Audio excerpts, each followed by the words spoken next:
可以說是萬眾期待的搜打彻星游馬拉松終於正式發售了。不過就算強如做出巔峰時期的光環，且長線運營了命運長達10年，被索尼以36億美元收入囊中的 Bungie， 這一次在 Steam 平台上的成績似乎並不理想。遊戲首日只達到了88000的同時在線峰值，並且在之後的一整個周末都沒能突破這個數字。雖然說遊戲本身在全語言評測範圍內拿下了80%多的好評，但是經歷過服務器壓力測試之後還繼續決定購買的玩家，那絕對都是真愛粉了。不過離譜的是，遊戲發售之後啊，玩家社區對於這款游戲的討論似乎比這款游戲本身更有熱度。Bungie 的一些鐵桿粉絲拼了命的維護這款游戲，有的甚至要求 Steam 把同時在線人數這個功能直接給關掉。Bungie 自己也沒閒着，以至於把疑似威脅媒體的招數都拿了出來。然而馬拉松同時在線峰值連10萬都還沒過的這個事實，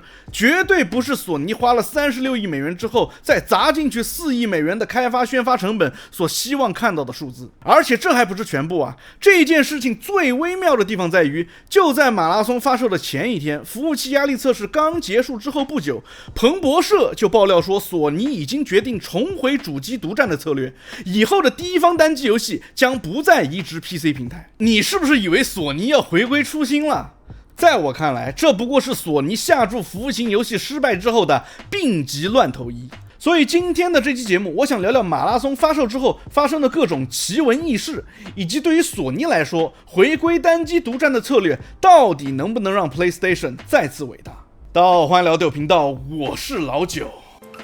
馬拉松這款遊戲如果不是 Bungie 做的，那其實遊戲本身的數據也還是可以的，因為它並沒有出現像巔峰守衛那樣的斷崖式的下跌，而是緩慢的人數下降。由此可見，能留下來的玩家粘性還是有的。但是我個人不太喜歡這款遊戲，原因有2點：一是因為那飽和度過高的配色和雜亂無章的 UI 玩得我的眼睛已經快瞎了；二是之前抄襲獨立藝術家 Anti-Real 的這件事情，在我這裡已經把這款遊戲的印象分拉到了最低點。雖然最後Bungie和那位藝術家達成了協議，對方也被加進了工作人員的名單，但是如果這款遊戲成功了，那以後所有的遊戲工作室就都可以這麼幹了，反正沒被抓到就好，被抓到了最多也就是花錢了事。這種先例我不想看到它在遊戲行業裡被樹立起來。關於這款遊戲的詳細體驗報告，感興趣的觀眾可以去看我上一期的馬拉松快剪 Lite 視頻。今天呢，我想帶大家重點看一看遊戲發售之後玩家社區裡都發生了什麼。先說一個有意思的啊，馬拉松上線之前，獨立遊戲《殺戮尖塔2》發了一條這樣的貼文，他說：祝賀馬拉松團隊正式推出你們的遊戲，但是千萬別因為《殺戮尖塔2》發布了，就錯過像馬拉松這樣的小型獨立項目哦。結果沒想到他們的遊戲上線之後，一度衝上了57萬的同時在線，差點就打破了四之歌創下的獨立遊戲58萬同時在線的記錄。原本啊，他們只是想反諷一下Bungie，沒想到一個玩笑，它居然成真了。一個是成本2.5億，宣發1.5億的索尼第一方大作，首發同時在線只有8萬；另一個是10幾個人的小作坊，卻踩着這款3A 遊戲的發售日衝上了57萬。這種反差實在是太過戲劇化了。這樣糟糕的數據，同時也引得某些Bungie的鐵粉都坐不住了。比如說這一位我認為 Steam 數據的興起可以說是近些年來發生在遊戲社區中最糟糕的事情之一，甚至可以說它是最糟糕的事情。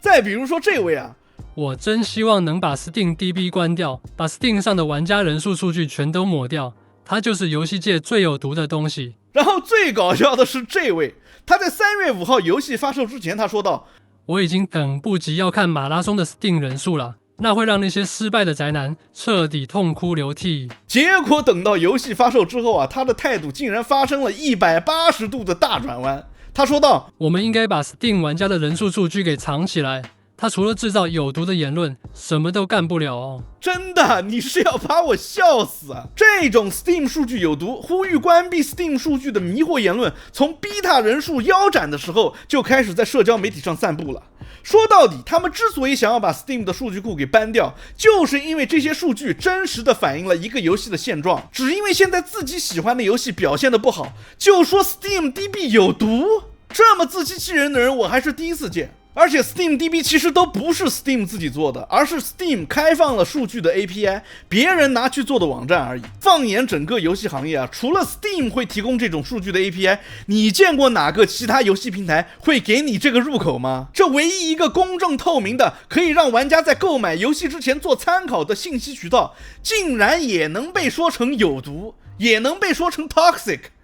我是真的服了。後來福布斯的記者 Paul Tassi 爆料，根據他來自 Bungie 內部的消息確認，馬拉松的大部分玩家其實都來自 Steam， 主機其實並沒有賣多少。這個消息一出來啊，更是一下子就讓那些 Steam 平台的數據太片面了，主機平台賣爆了好嗎？的這種言論不攻自破，讓 Steam Chart 的權威性在這款遊戲上再次得到了印證。但是最誇張的還要數美國貼吧 Reddit AKA 紅迪，人馬拉松的版主啊，只要看到有人提到 Steam Chat， 就跟應激了一樣，二話不說，以迅雷不及掩耳盜铃之勢把你的帖子給刪掉。看完了 Bungie 的粉絲啊，我們再來看看 Bungie 自己都做了什麼。這一次的傳統遊戲媒体直接集體晋升了。按道理他们會提前拿到遊玩的資格，這次為什麼集體不會打分了呢？根據被爆料出來的郵件， Bungie 在郵件中希望這些傳統遊戲媒體不要在3月中之前發布自家的遊戲評測，因為他們聲稱終局區域會在3月下旬開放。最後他們還補充到，這不是一個強制要求，但是是一個建議。我不知道各位觀眾看到這一段是什麼感受啊？在我看來，這個所謂的建議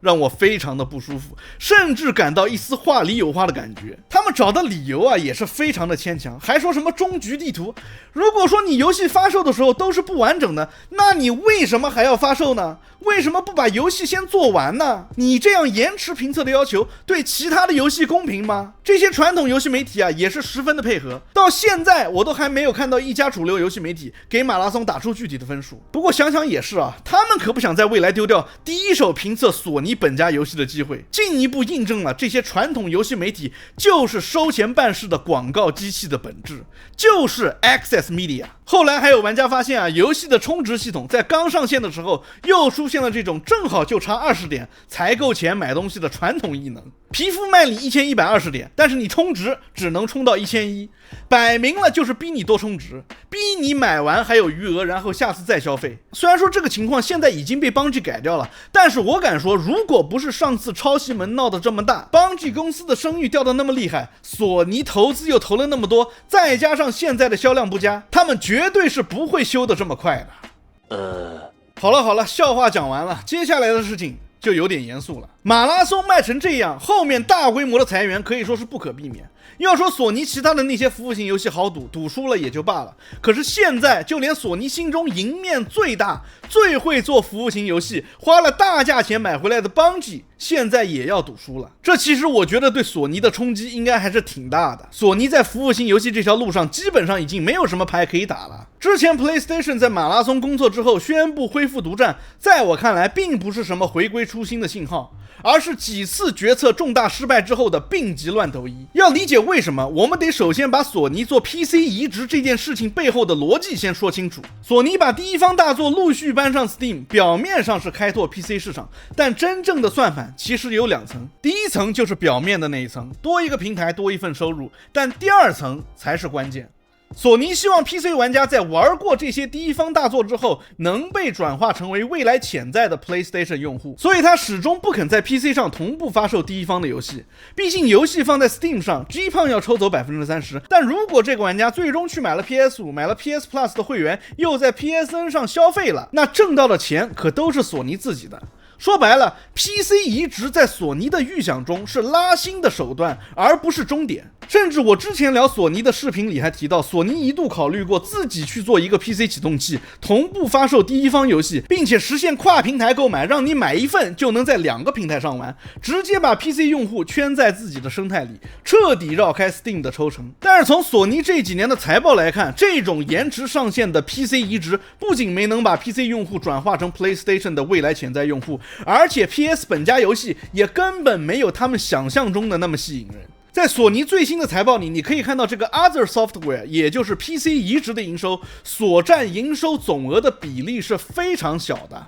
我之前說索尼因為糟糕的成本控制，把遊戲制作成本拉高到動輒上億美元的情況下，要維持股價的持續性上漲，以後肯定會越來越多的上 PC 的。有的觀眾啊看到這裡可能會說，老九，你看你翻车了吧？索尼 PC 这塊的營收根本沒多少，根本不需要 PC。但真正的情況其實恰恰相反，索尼是想吃 PC 這塊肥肉，但是自己卻沒有吃到這塊肥肉的能力和相對應的戰略。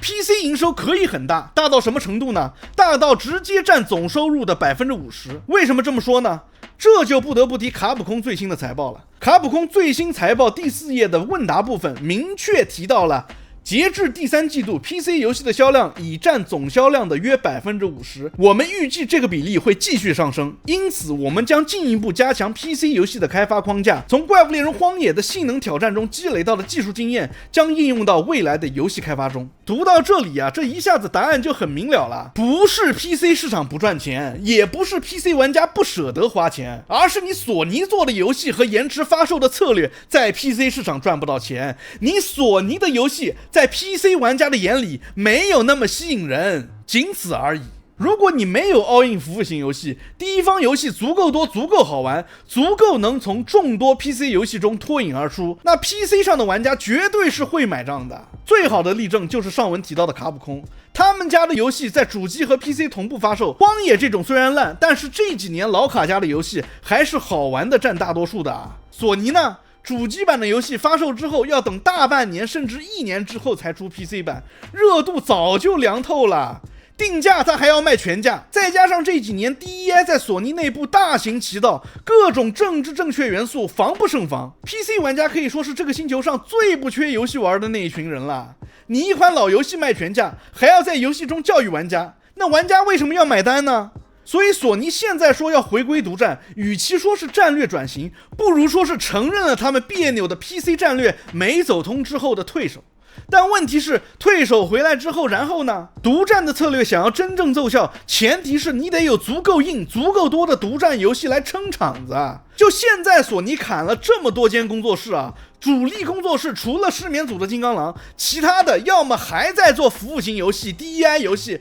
要麼畫了一個大餅毫無進展的這個情況來看，似乎根本就撐不起來。如果第一方陣容的質量和數量回不到當年 PS3、PS4 時代的水平，你獨佔鎖得再死也沒有用。到那個時候，主機漲價、訂閱漲價，遊戲跟着任天堂一起漲到$80，幾乎就會是板上釘釘的事情。獨佔的門是被你索尼鎖上了，但如果裡面沒有東西、沒有貨，這才是最危險的處境。Later. 雖然說索尼現在的情況也沒有到山窮水盡， PS5 的銷量擺在那裡，主機賣得好，這是事實，但巨頭的衰落從來都不是一夜之間的事情，往往在最風光的時候就已經埋下了伏筆。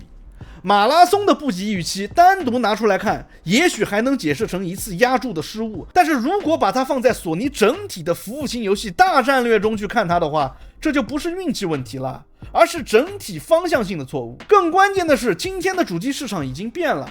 雖然另一邊的 Xbox 正在逐漸淡出傳統主機的競爭，把自己變成一個內容發行平台，但是 Steam 的生態卻在悄悄長大。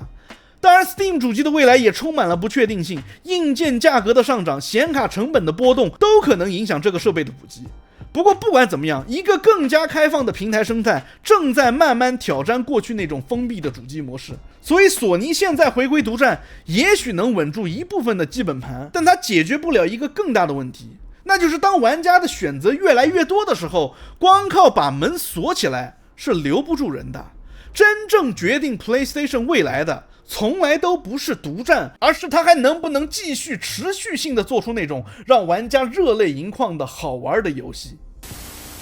Anyways， 歡迎收看九頻道，感謝大家的陪伴。如果你也有對索尼和馬拉松的看法，歡迎在評論區分享，也別忘了訂閱、關注、點讚、收藏。我們下期見 ，Peace。這特好 I don't give a damn。我天，我覺得我是幫你省了100萬，天哪，特好特好，你看你自己看。